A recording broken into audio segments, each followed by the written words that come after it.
देखिए अगला प्रश्न है, वे यौगिक जिसमें दो कार्बन परमाणुओं के बीच में द्विबंध होता है उसे कहते हैं, उन्हें कहते हैं असंतृप्त यौगिक। संतृप्त का मतलब होता है जब कार्बन कार्बन के परमाणुओं के बीच में सिंगल बंध पाया जाता है।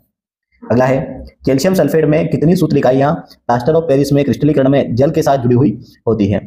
तो ये होती हैं 2। प्लास्टर ऑफ पेरिस का फॉर्मूला होता है CaSO4 2 H2O।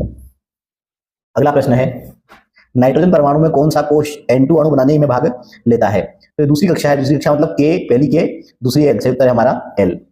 अगला प्रश्न है, कार्बन और हाइड्रोजन के परमाणु द्रव्यमान क्रमशः कार्बन का भार होता है 12 और हाइड्रोजन का भार होता है 1, तो 12 और 1। अगला प्रश्न है, जिनमें कोई ऑक्सीजन परमाणु नहीं होता है ऐसे कार्यात्मक समूह वाले यौगिक वर्ग में आते हैं।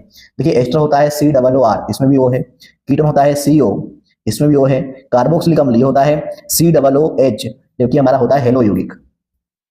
अगला प्रश्न है, N2 के अणुओं में N2 कैसा होता है? इसमें दो नाइट्रोजन के परमाणुओं के बीच में ट्रिपल बॉन्ड पाया जाता है, तो तिहरा बंध कहां पर है? नाइट्रोजन के दो परमाणु के बीच तिहरा बंध पाया जाता है।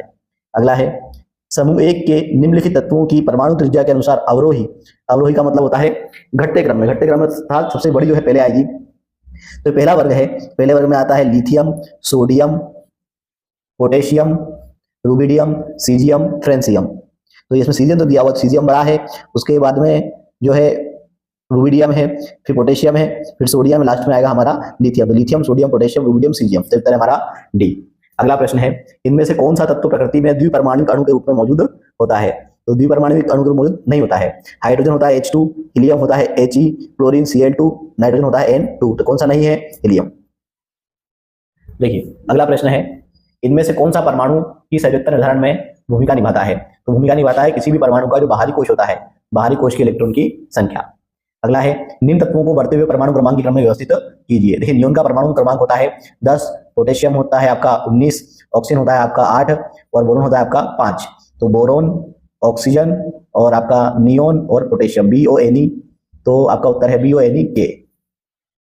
अगला है, परमाणु त्रिज्या की सही बढ़ते क्रम का चयन कीजिए। तो यहाँ पे जैसे लिथियम है, बेरिलियम है, बोरोन, जब बाएं से दाएं की ओर जाएंगे तो त्रिज्या घटेगी, तो लिथियम की ज्यादा है, बेरिलियम की बोरोन से ज्यादा है, और यहाँ कौन है? लिथियम, बेरिलियम, फिर रुबिडियम, और रुबिडियम की जो है सर्वाधिक है, तो ये हो गया आपका RB। तो ये क्रम है beryllium, boron, beryllium, lithium, sorry यहाँ पे जो है हाँ यही क्रम है हमारा A। अगला प्रश्न है, फुलरीन में कितने कार्बन परमाणु फुटबॉल की आकृति ऐसे रखते हैं? तो उत्तर है हमारा 60। अगला प्रश्न है, सल्फर का परमाणु क्रमांक और संयोजकता। परमाणु क्रमांक होता है 16, संयोजकता होती है इसकी 2, तो 16 और 2 C।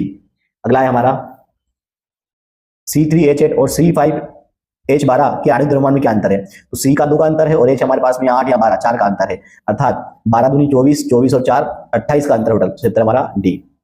अगला प्रश्न है, किसी तत्व के परमाणु का इलेक्ट्रॉन विन्यास 2 8 8 है, किस समूह से संबंधित है? तो ये 18वें समूह से संबंधित है।